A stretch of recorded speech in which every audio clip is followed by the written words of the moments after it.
Bonjour à toutes, bonjour à tous. Permettez-moi de me présenter. Je suis donc Christian Capitaine, je suis journaliste et rédacteur en chef du site Imo Matin. Nous sommes donc très heureux de vous accueillir dans le cadre de ce nouveau webinaire Imo Matin, donc webinaire qui traitera de la digitalisation du secteur de l'immobilier, plus précisément de la révolution digitale qui s'y opère, donc à la fois dans le neuf, mais également aussi dans l'ancien. Alors, on va parler de digitalisation des outils, de digitalisation des services et également digitalisation des réseaux de vente et des réseaux de distribution. Alors, pour aborder ces sujets, nous avons le plaisir de compter parmi nous trois experts. Alors, tout d'abord, Farah Falconi. Bonjour, Farah. Bonjour. Vous êtes donc présidente de la société Door Insider. Door Insider est une solution digitale donc, qui est destinée aux agents immobiliers, dont bien sûr vous nous rappellerez l'objet et les avantages que tirent les agents immobiliers à l'utiliser. Nous avons également avec nous Robin Rivaton. Bonjour Robin. Bonjour. Vous êtes, vous, alors essayiste, multicasquette, hein, investisseur, chroniqueur. Vous êtes bien sûr spécialisé sur les sujets de la Smart City de l'immobilier et des nouvelles technologies. Et enfin, nous avons avec nous Jean-Michel Mangeot. Bonjour Jean-Michel. Bonjour à tous. Et Jean-Michel, vous êtes donc bien sûr le directeur de l'innovation de l'ESPI, qui est l'École supérieure des professions immobilières. Alors une petite précision importante, surtout n'hésitez pas à poser vos questions dans l'onglet qui figure sur votre... je m'adresse bien sûr à vous, auditeurs, hein, de poser vos questions à l'aide du petit onglet sur votre gauche, et je me ferai bien sûr un plaisir et un devoir de les poser à nos internautes pour qu'ils puissent y répondre. Alors Farah, veuillez me pardonner ce manque de courtoisie à votre égard, mais je vais d'abord adresser ma première question à Robin. Alors Robin, avant de parler du marché de l'immobilier dans l'ancien, nous allons parler du marché du neuf, dans le secteur du neuf, et plus précisément autour donc, du concept de la Smart City, dont vous êtes un spécialiste. Alors, est-ce que vous pouvez nous rappeler qu'est-ce que le concept de la Smart City et comment révolutionne-t-il le secteur de l'immobilier? Vaste question, mais est-ce que vous pourriez nous donner quelques pistes et notamment peut-être quelques exemples d'applications?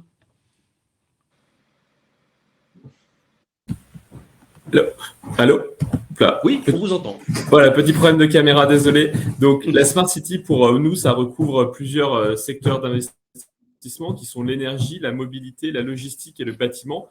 Plus globalement, la Smart City avait une définition restreinte qui correspondait à tous les services qui pouvaient être offerts aux municipalités et aux collectivités territoriales. Et de plus en plus, on l'étend vers, comme je l'ai dit, ces secteurs de l'énergie, de la mobilité, de la logistique et du bâtiment.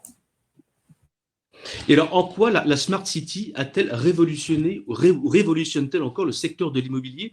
Et est-ce que vous pourriez peut-être nous donner des exemples concrets? Alors aujourd'hui, nous, dans la partie bâtiment ou la partie immobilière de la Smart City, on va couvrir tous les champs de l'immobilier, c'est-à-dire qu'à la fois, c'est la transformation du financement de l'immobilier, la façon dont on va se mettre à plusieurs pour financer en direct l'immobilier sans passer par une longue chaîne d'intermédiaires telle qu'on la connaissait auparavant. Donc, vous connaissez le crowdfunding, mais de plus en plus, on entend parler de tokenisation de l'actif immobilier, la façon dont on va diviser en petits actifs, en petites parts, un actif immobilier pour que directement les investisseurs puissent en être les détenteurs. De l'autre côté, on va travailler sur la construction et la façon, les nouveaux modes constructifs, notamment qui vont impliquer le bois et l'industrialisation de la construction, donc pour avoir une construction plus rapide, avec moins de nuisances pour les riverains et pour le voisinage. Dans un troisième temps, on a tout ce qui a trait à la maintenance ou à la gestion technique du bâtiment. On dépense énormément d'argent aujourd'hui pour maintenir un bâtiment. Grosso modo, hein, les analyses sont très grossières, mais grosso modo, on va dépenser 30% de tout ce qu'on va dépenser dans la vie du bâtiment pour la construction, la phase de construction et de conception, et les 70% restants vont être de la dépense au cours de l'occupation, que ce soit pour de la rénovation, de la maintenance ou des consommables de type fluide. Et donc là, on a beaucoup de choses qui peuvent permettre d'améliorer cette gestion du bâtiment, que ce soit des capteurs. On a beaucoup travaillé sur la notion d'objets connectés, un peu moins, c'est un peu en recul ces temps-ci, mais on voit que ça reste un secteur important. Et puis le quatrième quatrième pilier de notre thèse d'investissement, c'est tout ce qui a trait aux nouveaux modes d'usage dans le bâtiment. On voit bien qu'aujourd'hui, le bâtiment ou la relation qu'on peut avoir avec un bâtiment en tant qu'usager est en train d'évoluer très fortement. On demande de plus en plus une composante servicielle dans ce bâtiment. Et donc, on a vu émerger un certain nombre de nouveaux modes d'usage du bâtiment. Et donc, on est des investisseurs assez importants dans le secteur du co-living et dans le secteur, on va dire, du flex office au sens très très large, même si ce n'est pas directement du coworking, mais la participation à la transformation de l'espace de bureau pour le mieux adapter aux besoins des nouveaux usagers. Donc, ce concept de la Smart City peut-il aussi se dupliquer, en tout cas être utilisé par les acteurs du marché de l'ancien? Ou c'est réservé vraiment… Oui. Bien sûr. Nous, le bâtiment ancien est quand même constitue, notamment dans les pays développés ou dans les métropoles les plus développées, une très très grande partie du patrimoine. Et donc, il est évident que ce secteur ancien doit participer et doit faire partie de cette transformation de la Smart City. Et donc, ces nouveaux usages, on pourra en parler. Je pense que Farah sera la mieux placée pour raconter ce qu'elle fait. Mais on voit bien qu'il y a eu depuis, en tout cas avec la crise Covid, une évolution très forte de tous les sujets liés à la visite virtuelle, de tous les sujets liés à la signature électronique, en tout cas à la dématérialisation d'un certain nombre de processus extrêmement importants dans le secteur de l'immobilier ancien, et notamment sur ce volet transaction, tout simplement parce que la transaction est sans doute le marché le plus important dans l'ancien, en volume et en valeur. Très bien. Et bien justement, Farah, je vais vous donner la parole. Alors, est-ce que vous pourriez nous rappeler qu'est-ce que Door Insider et en quoi votre concept, justement, est-il innovant pour les agents immobiliers? Door Insider, c'est un nouveau modèle de plateforme, c'est une place de marché tout en un. On combine médias, création de contenu, de marketing visuel et intégration d'outils de gestion pour l'agence immobilière. L'idée, c'est de rationaliser l'ensemble des outils disponibles sur le marché. Alors, on s'appuie sur la visite virtuelle. Concrètement, ce qu'on va faire, c'est qu'on va équiper les agences immobilières de matériel de numérisation. On leur permet de rentrer dans la technologie à un coût réduit. On les équipe. On va recevoir la donnée image en interne et nos designers en interne vont réaliser l'ensemble des reportages pour les besoins de l'agence immobilière. Alors, par reportage, j'entends création de photos, augmentation des résolutions, visite virtuelle guidée. C'est un point sur lequel j'insiste systématiquement avec les agences immobilières et je vais m'arrêter 2 secondes dessus parce qu'une visite virtuelle que j'appelle plate, qui ne bouge pas, retient l'utilisateur 50 secondes. Quand elle est guidée, on retient l'utilisateur 1 minute 30. Donc, on est dans l'expérience également sur ces outils-là. On va réaliser les plans, on va réaliser des homestaging 3D, mais on ne va pas s'arrêter là. C'est-à-dire qu'on va intégrer l'ensemble de ces outils et de ces visuels dans une application optimisée avec une expérience client optimisée et connecter les agents directement à la demande. Très bien. Et qu'est-ce qu'il faut compter comme budget pour pouvoir se doter de votre outil lorsqu'on est agent immobilier? L'idée, c'est de travailler un coût faible. On équipe les agences immobilières à partir de 89 € par mois. Sur une Matterport Pro 2 que les agents connaissent très bien, c'est la Ferrari de la caméra, on va commencer à 189 € par mois. Et ensuite, on va travailler au reportage. On va facturer en fonction du nombre de reportages et du niveau de reportage souhaité, sans engagement de volume pour suivre l'activité réelle de l'agence immobilière. Et aujourd'hui, on a également une branche d'agences qui vient vers nous, qui sont des agences déjà équipées, qui ont besoin de déléguer de la charge opérationnelle à un tiers. Et il y a donc aussi, vous disiez, cette place de marché, c'est bien ça, hein? Oui, exactement, parce que l'idée, c'est de ne pas s'arrêter à l'outil et au visuel. Il faut les intégrer dans une expérience. Aujourd'hui, on est dans l'ère de l'expérience. On doit aller bien au-delà de l'utilisation des outils. On va utiliser une visite virtuelle, mais ce qui compte et ce qui est important, c'est de savoir comment on va exploiter cette visite virtuelle, comment on va la montrer à l'utilisateur de manière à le retenir sur l'expérience, de manière à créer son intérêt. Si j'arrive dans une visite virtuelle en 3-4 clics, j'ai perdu l'effet, j'ai investi dans quelque chose qui malheureusement n'est pas visible. Donc, au-delà de l'outil, il faut travailler l'expérience et interconnecter les fonctionnalités de manière à créer des efficiences, des synergies opérationnelles pour l'agent immobilier et au final, pour l'utilisateur, le porteur de projet immobilier. D'accord, très bien. Alors, je vais m'adresser à présent à Jean-Michel Mangeot. Alors, Jean-Michel, alors comment est-ce qu'au sein de votre école, l'École supérieure des professions immobilières, on aborde avec les élèves cette révolution numérique qui s'opère sur le marché de l'immobilier? Alors, la question est certes très vaste, mais est-ce que vous avez peut-être adapté votre cursus pédagogique à cette révolution qui s'opère sur le marché de l'immobilier? Alors, nous ne l'avons pas adapté, nous l'adaptons en permanence. Voilà, alors déjà, en fait, on est bien conscient, effectivement, qu'il y a cette révolution numérique et ça fait à travers notamment tous les contacts que nous avons avec le monde de l'entreprise, que ce soit effectivement les entreprises avec lesquelles nous travaillons, les maîtres d'apprentissage donc, qui nous prennent nos apprentis, que ce soit le conseil scientifique et de perfectionnement qui regroupe à peu près les experts de tous les grands métiers de l'immobilier, donc des personnalités très reconnues, et qui nous conseillent régulièrement, que ce soit les anciens également de l'école, donc les alumni qui aussi... Alors donc qu'est-ce que nous faisons? Très régulièrement, on invite des PropTech à venir pitcher devant les élèves, donc présenter ce qu'ils font, et également, elles viennent régulièrement, ces startups, proposer à nos étudiants soit des postes en apprentissage, soit des jobs à la fin, dans le cadre des job dating. Bon, on a aussi effectivement des liens extrêmement étroits avec aussi bien le pôle finance-innovation avec lequel on est en partenariat, et on a du reste participé au livre blanc qu'ils ont sorti sur ville et territoire en décembre 2020. Et on a des contacts réguliers notamment à Nantes, avec la French PropTech.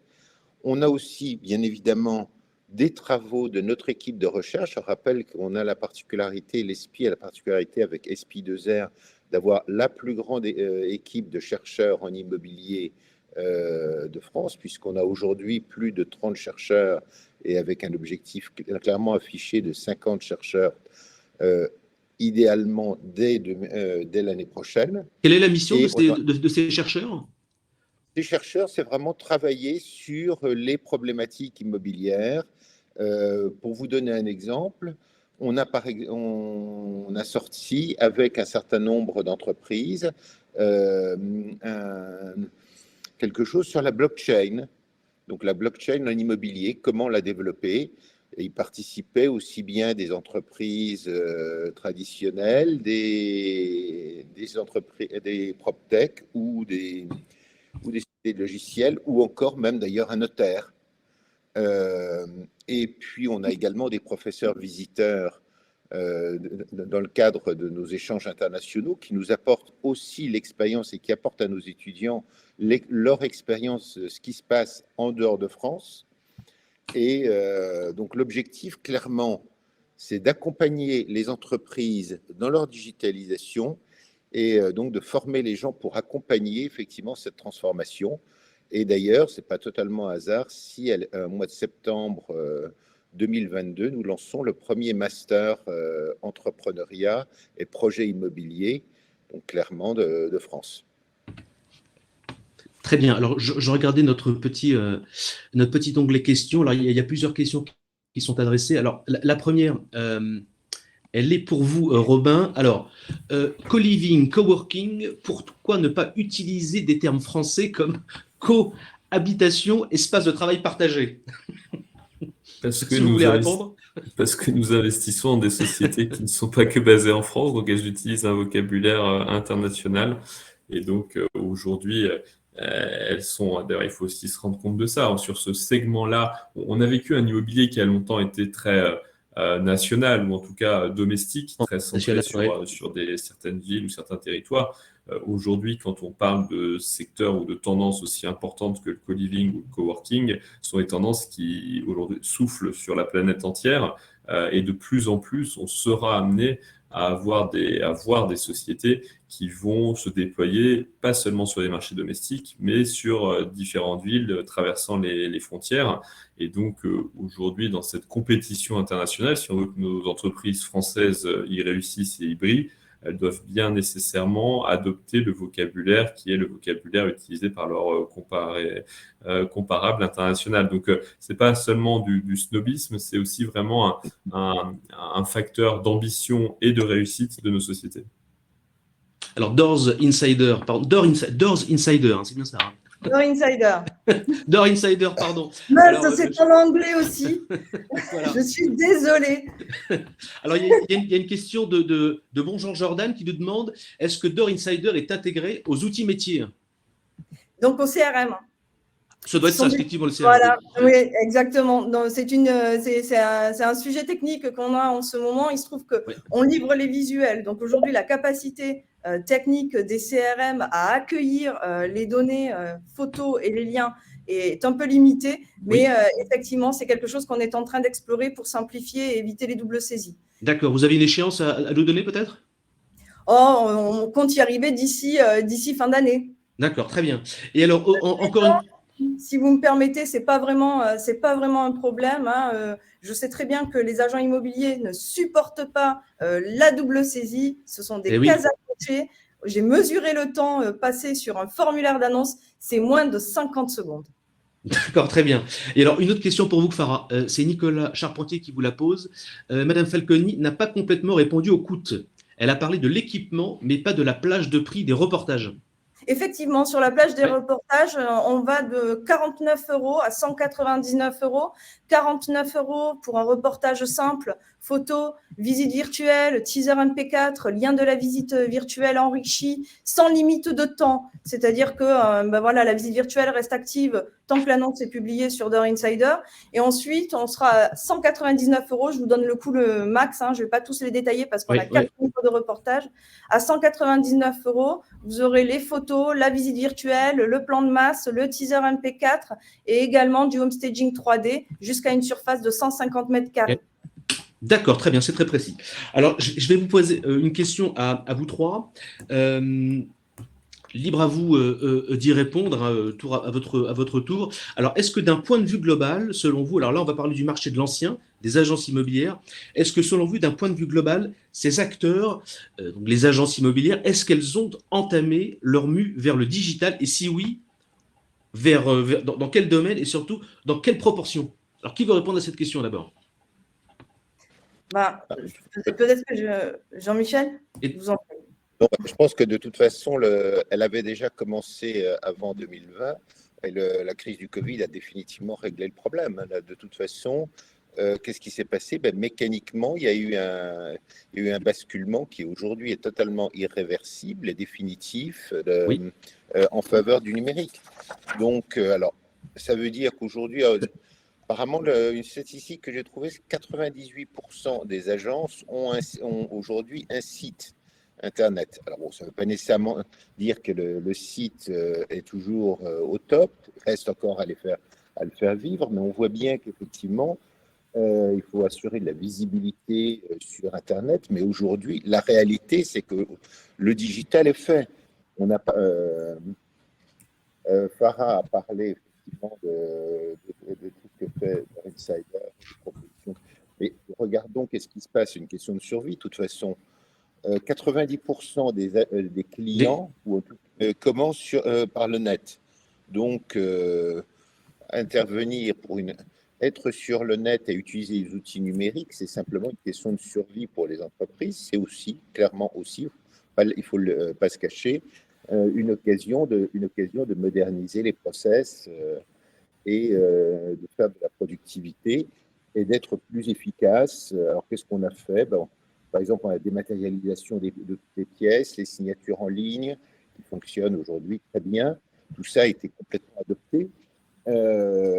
En automatisation, on a aussi les loyers, les quitancements, et puis aussi ce qui est un élément clé dans la digitalisation, c'est le partage, la mutualisation des informations au sein de l'agence.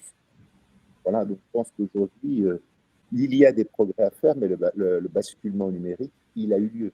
Le basculement opéré. Est-ce que Robin Farah, vous voulez ajouter quelque chose sur cette mue digitale et dans quel sens cette mue s'opère-t-elle et dans quelle proportion?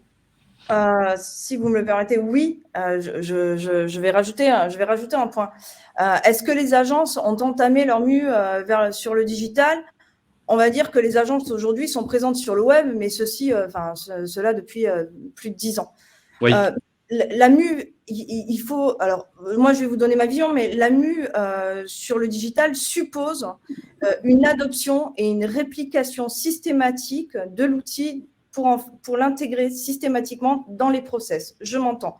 J'utilise la visite virtuelle une fois, ça ne veut pas dire que je suis digitalisée. En revanche, je l'intègre systématiquement dans ma prise de mandat. Je réplique le process de façon systématique, de manière à mesurer les résultats de l'outil. Là, je suis digitalisée. Ce que je veux dire par là, c'est que l'utilisation du digital ne se limite pas à l'adoption d'un outil. Pour vraiment bien utiliser le digital, il faut mesurer sa pertinence, mesurer le ROI, le retour sur investissement. Malheureusement, aujourd'hui, on voit trop d'agences qui investissent, et il y a des agents et des directeurs d'agences qui sont vraiment de très, très bonne volonté et qui mettent des budgets conséquents dans des outils et qui, malheureusement, n'en mesurent pas la pertinence tous les jours et n'ont pas les chiffres, en fait. Je veux parler de la data, en fait. Digital data.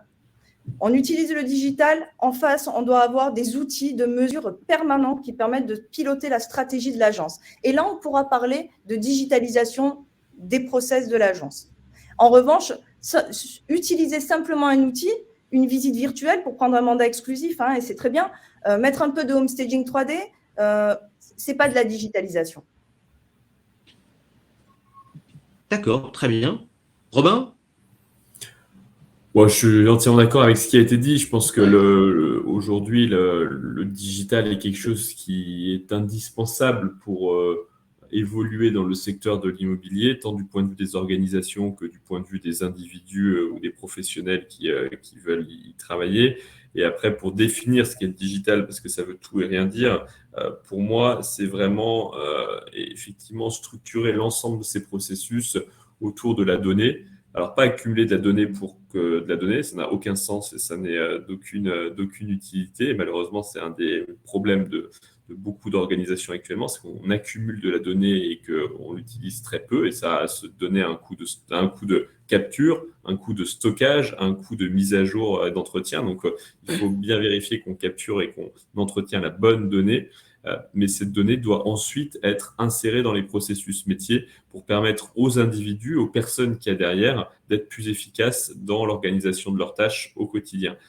Et trop souvent, on a ce monde-là où on a une innovation qui est en silo par rapport à une organisation qui a du mal à faire évoluer ses processus métiers par rapport à celle-ci. Et donc, ça ne génère pas toute la productivité attendue et parfois, il y a un effet déceptif entre le budget investi dans cette innovation et le ROI qui n'est pas toujours à la hauteur des espérances.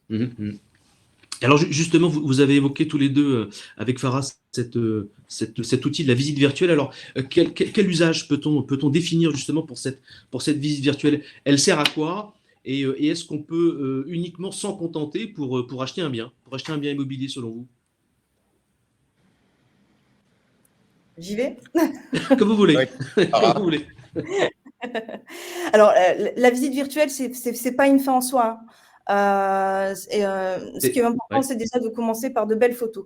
Si on regarde l'expérience client et si on regarde comment le porteur de projet se comporte sur une plateforme, il ne va pas commencer par découvrir un appartement sur une visite virtuelle. Pourquoi? Parce que c'est désagréable. C'est désagréable. Donc, la visite virtuelle, c'est un outil de qualification. Une visite virtuelle, voilà. Moi, la première chose, et c'est ce que font aussi les utilisateurs, quand ils découvrent un bien, hop, la première chose, c'est la photo d'accroche. Ensuite, on va regarder les photos. Ensuite, on s'intéresse à la distribution des pièces. Le prix, bien évidemment. Oui. Mais qu'après, qu'on rentre dans la visite virtuelle pour explorer un petit peu plus la chose et venir qualifier son action. Est-ce que je déclenche une interaction avec mon agent immobilier où je vais montrer ça à mon mari, à ma femme, de façon à dire est-ce qu'on y va, est-ce qu'on va aller la visiter sur place. Mais ça n'est vraiment pas une fin en soi. Je pense que voilà, c'est pas un problème d'ailleurs si les agents immobiliers ne l'adoptent pas. Vraiment, le plus important, c'est la belle photo. Mais elle est utile. Elle est utile pour venir qualifier l'acquéreur. Elle est utile parce qu'aujourd'hui, on est dans un monde qui va vite, que les gens ne veulent plus se déplacer pour rien et que c'est quelque chose qui est apprécié aujourd'hui par les utilisateurs. Très bien. Vous voulez rajouter quelque chose, messieurs? Alors, je pense que on est tout à fait d'accord avec ce qui a été dit. Je pense que ça peut être simplement ajouté que ça peut être aussi parfois utilisé par certaines agences comme un moyen surtout quand le client est plutôt au début de recherche, à essayer de trier un peu et de le faire réagir et donc de mieux apprécier ce qu'il cherche réellement. Très bien. Alors, je vous rappelle bien sûr que vous pouvez toujours poser vos questions. On les attend, n'hésitez pas. On est là pour y répondre. On est toujours donc dans cette idée de la digitalisation du secteur de l'immobilier. Robin, vous évoquiez cette nécessité de créer un véritable corpus pour être efficace. Est-ce que selon vous, l'agence immobilière physique a toujours un rôle et est-elle toujours utile pour le marché de l'immobilier dans l'ancien, cette fameuse agence immobilière?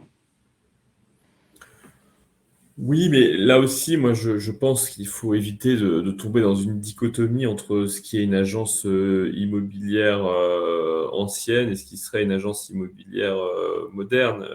Je pense que vous avez aujourd'hui des agences immobilières qui ont différents canaux, des canaux pour à la fois attirer des mandats, puisque on est quand même, et je vois une des questions qu'il la pose, et je pense qu'on est sur un marché relativement pénurique du côté de l'offre aujourd'hui, et donc on a un sujet d'attirer des mandats et ensuite de les vendre.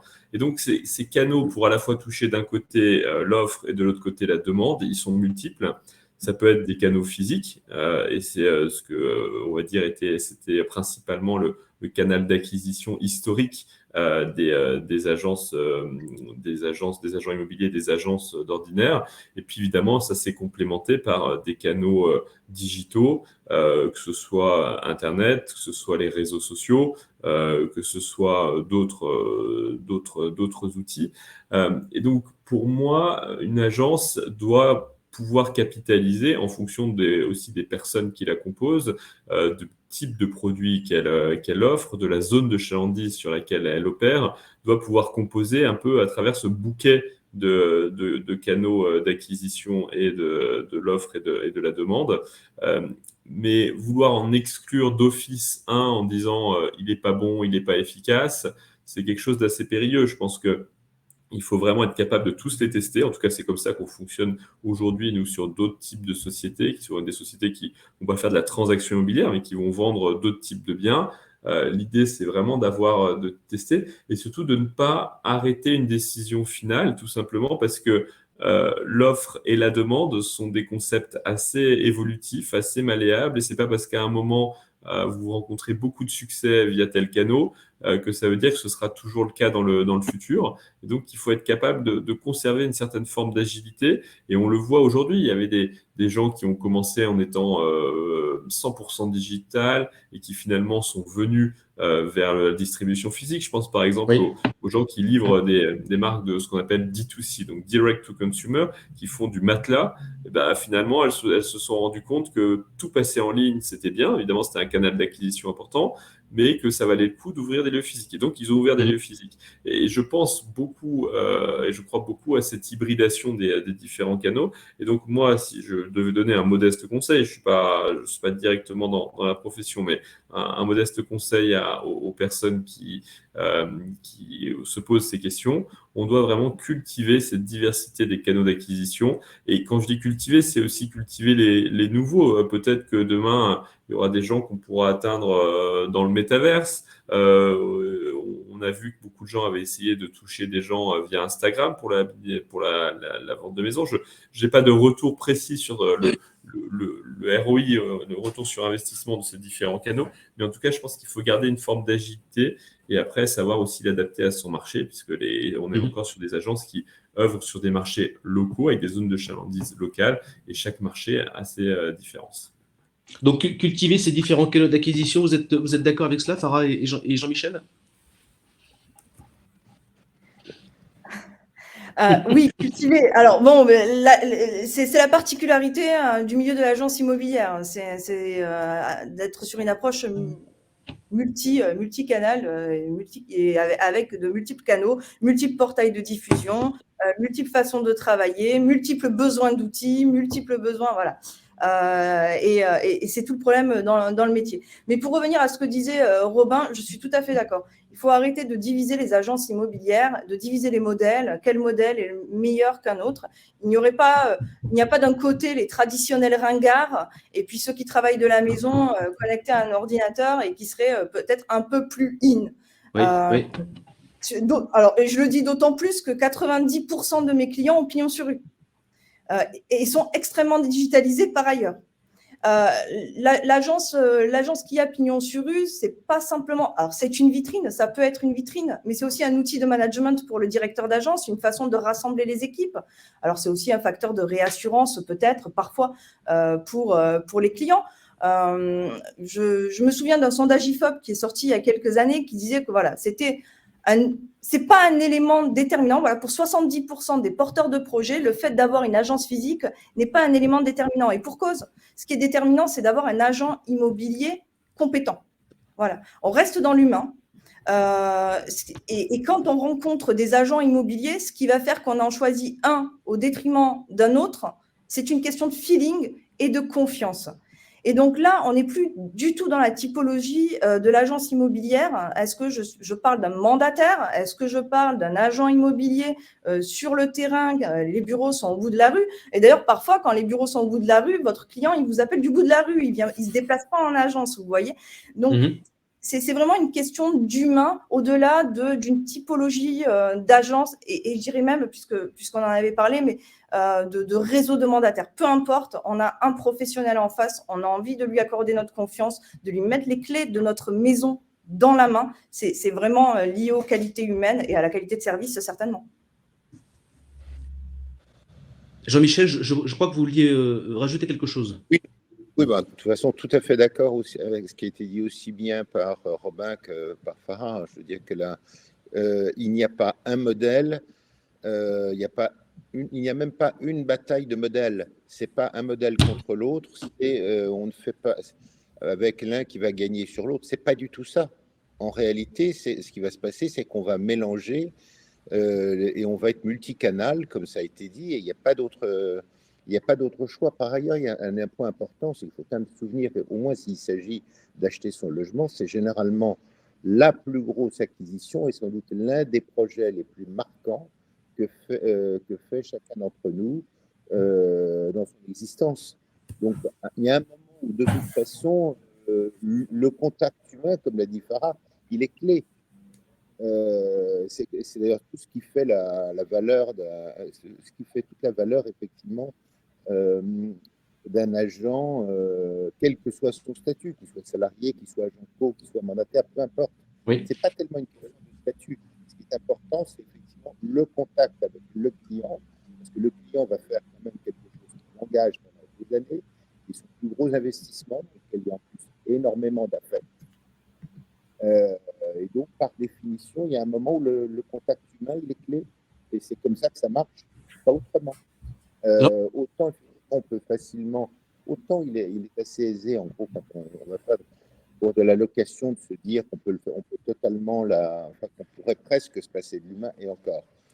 Mais parce que si on s'est trompé, on peut changer. Justement, il s'agit d'acquérir effectivement son logement, qu'il soit neuf ou ancien, on voit bien que c'est un mouvement absolument majeur, et donc le contact humain, il est absolument clé. Même si effectivement pour le reste, le contact humain, ça ne veut pas dire qu'on se passe du numérique. Bien au contraire, de toute façon, tout le monde utilise le numérique aujourd'hui.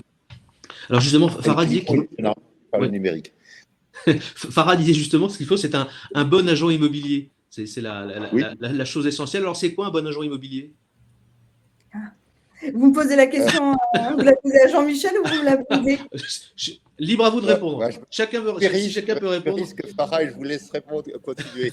Qu'est-ce que c'est? C'est le bon agent immobilier, c'est fondamentalement quelqu'un qui connaît son métier, qui est empathique et qui par ailleurs sait se servir du numérique. Ça vous va comme réponse? C'est pas mal. Je crois que c'est pas mal. Euh, Alors, le bon agent immobilier, c'est une personne assez extraordinaire. Et pour avoir fait ce métier et connaître beaucoup d'agents immobiliers et défendre la profession d'agent immobilier, c'est une personne assez extraordinaire parce qu'elle mêle un panel de compétences extrêmement large qui lui confère une culture assez précise sur pas mal de domaines, juridique, vente, technique de négociation, PNL, programmation neurolinguistique, même s'il n'enferme pas dans ça, conseil sur les travaux. Et puis, c'est quelqu'un qui a des qualités humaines que je considère être supérieures à la moyenne. Et on parlait d'empathie. Jean-Michel parlait d'empathie. Et je pense que ça va même bien au-delà. C'est de l'hyper-empathie, c'est-à-dire la faculté à comprendre quel est le message que vous passe votre prospect en face et à s'y adapter.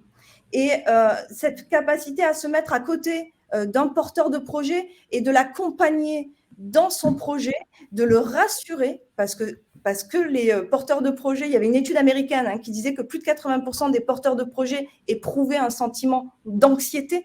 Donc, cette capacité à réassurer systématiquement son client et la capacité à parler ouvertement et à aborder l'ensemble des sujets, faire des comptes rendus, parler des points qui vont mal, voir comment les adresser, s'adapter et les accompagner au-delà. Et on le voit, un bon agent immobilier, quand il a un client, au début c'est un client, ensuite c'est plus un client. Ça rentre dans son réseau. C'est peut-être pas un ami, mais c'est quelqu'un qui fait partie de son réseau, de son écosystème, qui va lui ramener d'autres clients. Donc, moi, quand j'étais agent immobilier, j'ai encore aujourd'hui mes anciens clients qui m'appellent. Voyez, donc on est au-delà d'une relation commerciale de clientèle, on est vraiment sur un tiers de confiance et l'agent immobilier fait partie de la famille. Alors, il y a justement Stéphane Vier qui nous pose une question. Alors, dans ce contexte, effectivement, vous le disiez, de pénurie d'offres, pardon. Alors, il nous dit, alors, un des sujets à régler pour les agents immobiliers, et pourquoi pas par le digital, serait de trouver des prospects vendeurs. Vu effectivement donc le marché pénurique, ce manque d'offres. Alors, est-ce que vos intervenants ont des solutions à proposer? Je ne sais pas qui veut répondre. Oui, là, il y a eu pas mal de réflexions sur ce sujet-là. Effectivement, en France et dans un certain nombre de pays développés, on est sur des marchés où aujourd'hui la demande excède l'offre. Ce n'est pas le cas dans tous les pays du monde. Il s'avère qu'on a regardé beaucoup de pays émergents récemment. On a investi dans un pays, dans le deuxième portail d'annonces, qui est un portail d'annonces qui ne fait pas que des annonces, qui fait aussi beaucoup pour capter, pour faire en sorte que les agents viennent déposer leurs annonces sur la plateforme, offre beaucoup de services gratuits aux agents. En tout cas, c'est un modèle qu'on voit de plus en plus dans les pays émergents. Et dans certains pays émergents, vous avez un déséquilibre, non pas de l'offre vis-à-vis de la demande, mais de la demande vis-à-vis de l'offre, mais de l'offre vis-à-vis de la demande. C'est-à-dire qu'il y a trop de production, il n'y a pas assez d'acheteurs. Donc, on voit bien que ce n'est pas quelque chose qui est valable à l'échelle du monde, mais en tout cas, en France et dans la plupart des pays développés aujourd'hui, on a un déséquilibre avec plus de gens sur la demande par rapport à l'offre disponible. Encore une fois, ceci étant dit, plutôt dans les zones tendues, mais depuis quelques mois, si ce n'est trimestres, on observe un débordement, y compris dans des zones qui étaient considérées comme très détendues. J'ai échangé avec beaucoup d'élus de villes moyennes, voire de villes moyennes qui étaient vraiment en déprise démographique très forte et qui constatent un recul extrêmement rapide de la vacance à l'échelle de leur territoire et dont j'attribue la seule explication possible à une augmentation très forte de la décohabitation, puisque ce n'est pas les mouvements démographiques. Aujourd'hui, ce n'est pas des gens qui quittent Paris pour aller repeupler ces villes moyennes. C'est beaucoup plus des phénomènes de décohabitation extrêmement massifs post-confinement et donc qui font chuter la vacance. Donc, un sujet de déséquilibre, et les solutions, elles sont assez classiques et connues.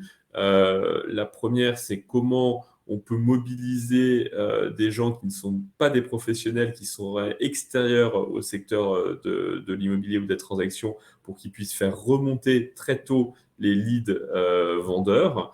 Et donc, ça, c'est quelque chose que les réseaux de mandataires ont, par exemple, plutôt optimisé. Comment on arrive à faire en sorte que toute personne signalant un lead vendeur bénéficie d'une rémunération, d'une contribution aussi modeste soit-elle. Donc ça, c'est une première voie et quelque chose qui a été exploré. Après, d'autres fois, c'est de pouvoir capter très en avance de phase le lead vendeur, c'est-à-dire que entre le moment où la personne va dans une agence pour mettre son bien à la vente, en réalité, elle a commencé à réfléchir à cette transaction 3, 4, parfois 6 mois auparavant.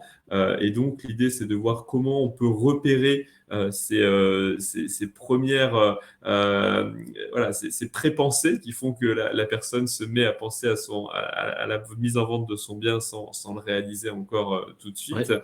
Et comment déceler cela, alors justement? C'est compliqué? Alors, vous avez beaucoup de choses autour de la pub sur Internet. Quand vous allez commencer à vous renseigner, déjà, quand vous allez commencer à explorer le marché, c'est que vous avez en tête d'acheter un futur bien et donc possiblement de vendre celui que vous avez déjà.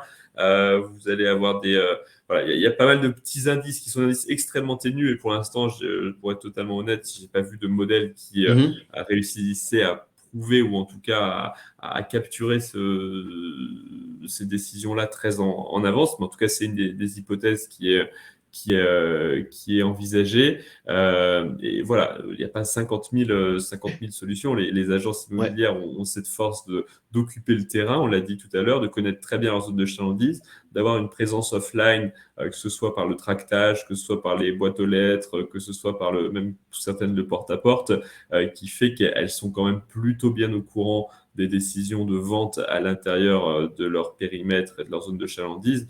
Et aujourd'hui, c'est vrai que c'est un vrai sujet. Il y a une baisse de l'offre disponible. Farid, Jean-Michel, vous voulez ajouter quelque chose sur ces... C'est peut-être, c'est un point important pour la recherche du prospect vendeur, c'est un point important pour l'agence immobilière. Nous, ce qu'on a fait sur Door Insider, c'est que dans le processus de demande de visite, on propose à nos utilisateurs de programmer une demande de visite en ligne. Alors, on est peut-être un peu tard, mais on le fait quand même. On leur demande de renseigner s'ils sont propriétaires ou non, de manière à ce que quand l'agent immobilier reçoit la demande de visite via notre canal, il sache s'il est face à un primo-accédant ou sur une seconde accession, ce qui lui permet déjà d'approcher le client, le prospect, de façon tout à fait différente et savoir s'il y a un besoin d'éducation ou si on peut aller un peu au-delà et de savoir par ailleurs s'il y a une estimation à avoir. Moi, je pense que la réponse à cette question est les agences immobilières l'ont déjà. C'est-à-dire que le prospect vendeur, déjà, il faut répondre à toutes les demandes de visite. Je le dis, il y a beaucoup d'agences qui le font, mais toutes les agences ne le font pas. Ensuite, il faut aussi travailler son portefeuille de prospects acquéreurs, pas simplement vendeur, parce que derrière un acquéreur se cache parfois un vendeur, et derrière l'ami d'un acquéreur, derrière un acquéreur, il y a un ami qui est peut-être vendeur. Donc, je pense que la réponse, ils l'ont. Ils ont énormément de données. Aujourd'hui, les agences ont énormément de données. Les CRM ne sont pas toujours bien remplis. Et surtout, c'est une question de discipline. Donc, travailler son portefeuille acquéreur régulièrement, communiquer auprès de sa base client dans son ensemble régulièrement. Et je suis sûre que ça fera des bébés. Et je suis sûre que ce n'est pas si loin. C'est à côté d'eux, en fait. Mais voilà, c'est toujours une question de méthode, de discipline pour justement aller déclencher ça. Et je suis sûre qu'il y a déjà des mandats et des prospects vendeurs dans leur CRM. Très bien. Alors, j'ai une autre question toujours de Stéphane Dier. Alors, je la lis, je ne l'ai pas encore lu avant. Alors, le marché immobilier pénurique en mandat dans les grandes métropoles, vous semble-t-il faire baisser la part des agents immobiliers dans les ventes du fait de l'autonomisation des particuliers par le digital? Intermédiaire, non intermédiaire. Alors, est-ce qu'on a des chiffres factuels sur cette question? Compliqué. La statistique, c'est que on la connaît tous. Plus de 50% essaient de vendre seuls et 70% des transactions sont réalisées par les agents immobiliers. Maintenant, est-ce qu'il y a de nouvelles statistiques? Ça, j'en ai pas connaissance. Robin, Jean-Michel, je ne sais pas. Est-ce que Moi, je n'en connais pas.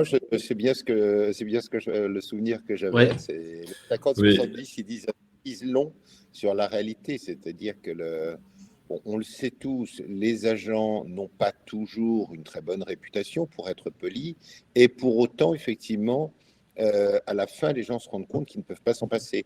Voilà. Moi, je pense que on va le dire autrement. le fait qu'on reste sur des actes d'achat relativement exceptionnels, même s'il y a quand même une légère accélération de la rotation, elle est quand même limitée. C'est-à-dire que le moteur derrière, c'est combien de temps quelqu'un reste dans le bien qu'il a acquis. Aujourd'hui, on est toujours sur des horizons qui vont être compris entre 6 et 7 ans, voilà, à peu près. Et ça, vous le faites baisser très peu. C'est une tendance, c'est sociologique. C'est-à-dire que la masse est tellement importante que ce n'est pas quelque chose que vous allez réduire à 3 ans tout d'un coup. Et le fait que vous restiez sur quelque chose d'aussi, quelque part, permanent, fait que vous êtes sur une transaction exceptionnelle et que le fait que vous soyez sur une transaction exceptionnelle vous rend assez peu élastique au prix. Et donc, que même si, évidemment, chacun a envie de se dire j'économise tant, sur des marchés où, de toute façon, les gens ont fait des plus-values, c'est moins le cas sur les marchés où les gens n'ont pas fait de plus-value. Donc ça, c'est une vraie nuance, parce que quand il y a eu la constitution d'une plus-value, les gens sont prêts à en abandonner une partie. Quand on est sur des marchés qui sont plutôt en déprise, où il y a eu une stabilisation des prix, voire une légère décrue des prix, là, le facteur prix peut y avoir une plus forte élasticité au prix. Mais à la fin des fins, sur les marchés dynamiques, la capacité à abandonner une partie de la plus-value pour faire en sorte que la transaction se passe bien, aujourd'hui, a été validée comme quelque chose qui n'est pas un problème, ou en tout cas est assez peu élastique. Et donc, ça plaide plutôt pour toujours une permanence de l'intermédiation. Et c'est ce qu'on constate dans les statistiques, même si on n'a pas vraiment de statistiques au jour le jour. C'est quelque chose qui est très difficile à calculer, puisque là, on parlait de data tout à l'heure. C'est pas quelque chose qui est mesuré pour de vrai, c'est du pur, c'est très sondagé comme approche, les 50 et 70%. Oui. Alors justement, c'est en fait pour rebondir sur ce que disait Farah, c'est toujours Bonjean Jordan qui nous dit: l'enjeu n'est-il pas de suivre ses clients tout au long de leur vie et non pas juste lors d'un projet? C'est ce que vous disiez. Et oui, et il y a plusieurs choses. C'est que vous disposez d'informations, d'un pool d'informations qui est extrêmement important. Quand vous avez votre client, que vous constituez votre dossier de vente, première chose, vous avez les cartes d'identité. Souhaitez-leur un joyeux anniversaire. De base, les agents immobiliers ne le font pas. En revanche, ça vous permet de revenir chaque année pour leur souhaiter un joyeux anniversaire. Vous êtes rentré dans la maison, vous avez rencontré les enfants, notez les prénoms des enfants, l'âge des enfants. Oui. Il y a plein d'indices dans la chambre, le nom du chien. Mais vraiment, donc oui, les suivre effectivement toute leur vie. Les suivre toute leur vie, les accompagner. Mais pas non plus parce que c'est votre métier, mais c'est aussi agréable d'avoir un super réseau et des relations de confiance avec ses clients. Mais ne serait-ce que travailler un peu du newsletter que vous envoyez avec du contenu informatif chaque mois, parce que vous savez que peut-être qu'il y aura un mandat et ce qui vous permet de garder le lien. Souhaiter un joyeux anniversaire, envoyer, je ne sais pas moi, une carte de vœux, ça ne coûte rien. Mais voilà, c'est pas grand-chose. Je sais qu'il faut le faire et c'est pour ça que je disais, c'est plus une question de méthode et de discipline qu'une question d'outils à acheter. Il y a des choses gratuites. Ouais. Alors, il y a justement une autre question qui, je pense, qui s'adresse à vous, Farah.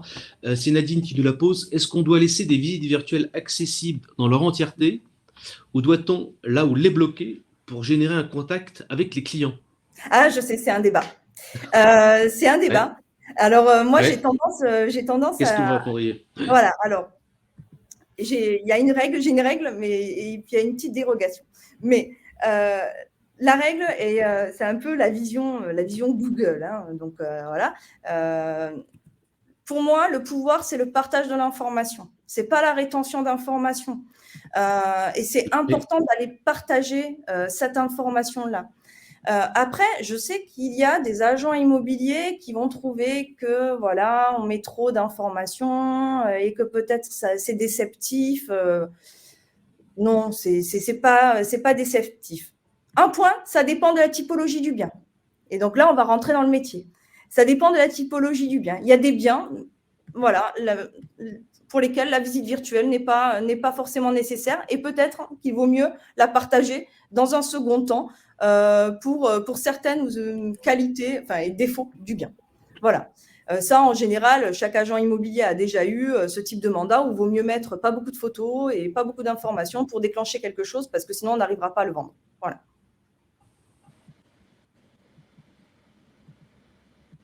Alors, il y a Thierry Mérat qui nous met en alerte. Alors, Madame Falconi, attention, certaines infos que vous encouragez à saisir ne sont pas très RGPD. Quelles informations? J'imagine sur les informations sur les personnes, sur les. L'âge. Qu'est-ce qui n'est pas RGPD? C'est la question que je vous pose. Moi, j'ai pas la réponse. Alors, on est complètement. L'âge des enfants. Alors, l'âge des enfants, anniversaire, âge, par exemple. Ah, mais alors oui, alors ça, dans les CRM. Ouais. Bon, écoutez, c'est pas RGPD, mais je le ferai quand même. Je vais vous répondre. Parce que, alors, je vais vous dire, c'est certainement pas très RGPD. C'est pas très bien ce que je vais vous dire. En plus, je suis juriste. Mon associé est avocat, donc je pense qu'il va me pendre. Bon, ça va, vous êtes blindé.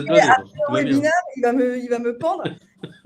À un moment donné, on a un client. Une fois que vous avez signé la transaction, voilà, c'est plus votre client. D'ailleurs, vous êtes plus sous mandat avec lui. Voilà, vous avez créé votre relation. Et moi, je ne vois pas le problème avec RGPD de souhaiter à un ancien client un joyeux anniversaire. Mais oui, faites attention dans les CRM avec les informations que vous rentrez et autres. Mais honnêtement, moi, j'y vais quand même.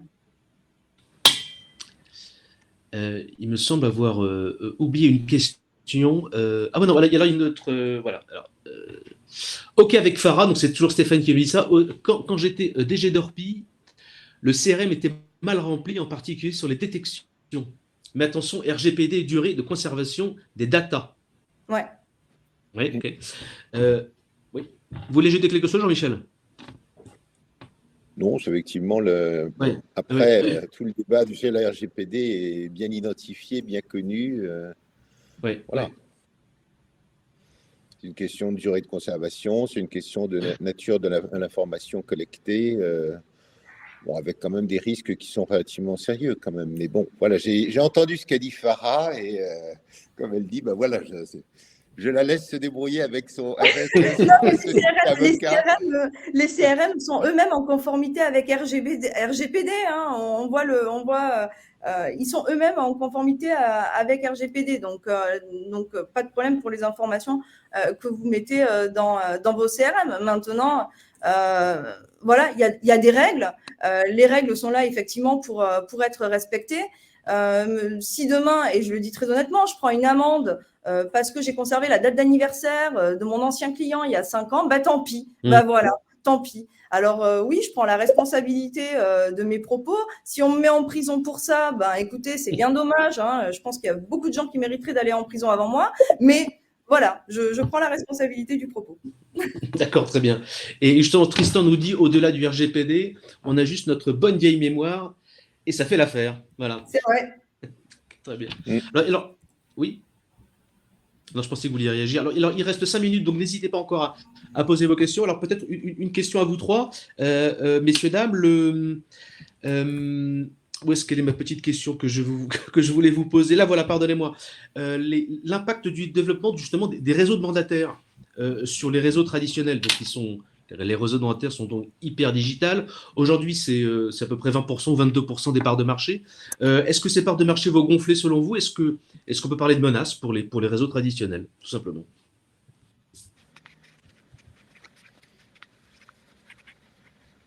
Quelqu'un veut répondre?